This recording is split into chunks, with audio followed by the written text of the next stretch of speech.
Doctor Salman شاہ ہمارے ساتھ موجود ہے. شاہ صاحب بہت شکریہ. ظاہر ہے حکومت نے کچھ ہوم ورک کیا بھی ہے, لوگوں کا انٹرسٹ بھی جانا, پنجاب کے اور خیبر پختونخوا کے چیف منسٹرز نے بھی کافی انٹرسٹ لیا ہے, مگر فائنینسی کا مسئلہ اپنی جگہ موجود ہے. کیسے ریزالو کیا جائے اس کو؟ ایک انفراسٹرکچر آپ کو پہلے بنانا پڑے گا, اور اس وقت اگر آپ دیکھ رہے ہیں کہ نیا ہاؤسنگ پاکستان کی جو اسٹریٹجی بن رہی ہے, اس میں شارٹ ٹرم اور لانگ ٹرم اور میڈیم ٹرم میں کیا کیا چیزیں کرنی, وہ ساری جو ہیں وہ ڈسکس ہو رہی ہیں. اور یہ میری نظر میں, میرے پرسپیکٹو سے بینگ اے فائنینس پرسن, سب سے امپورٹنٹ چیز ہے سسٹینیبل فائنینس.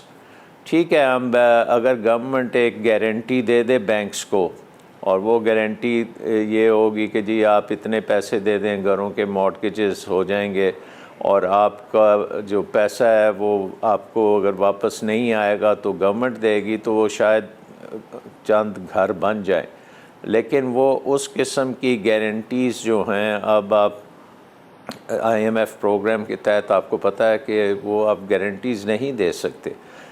سو آپ کو ایک پورا نظام بنانا پڑے گا, اور اس کا جو پہلا سٹیپ ہے وہ آج کل لیے جا رہے ہیں کہ کس طریقے سے سیونگز کو موبلائز کیا جائے اور اس سے گھر بنائے جائیں. اور اس میں میرا خیال بڑے سیگمنٹس بھی بڑے ہیں. مثلا سرکاری ملازمین ہیں, ان کے لیے آپ پینشنز کا سسٹم ہاؤسنگ کے لیے بنا سکتے ہیں.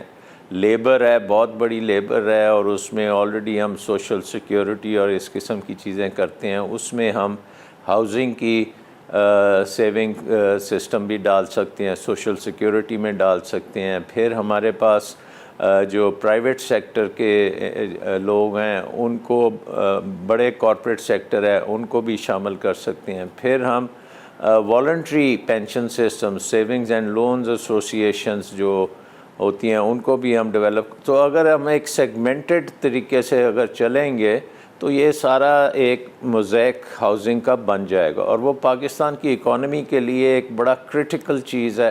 اور یہ میرے خیال میں اب ایک بہت بڑی اپرچونٹی ہے جس کو ہم ٹوٹلی کر سکتے ہیں امپلیمنٹ, اور اس کی وجہ سے ایک چل پڑے گا نظام کہ ہاؤسنگ جو ہے اکنامک گروتھ اور اکنامک ڈیولپمنٹ میں انجن کے طور پہ سامنے ہے.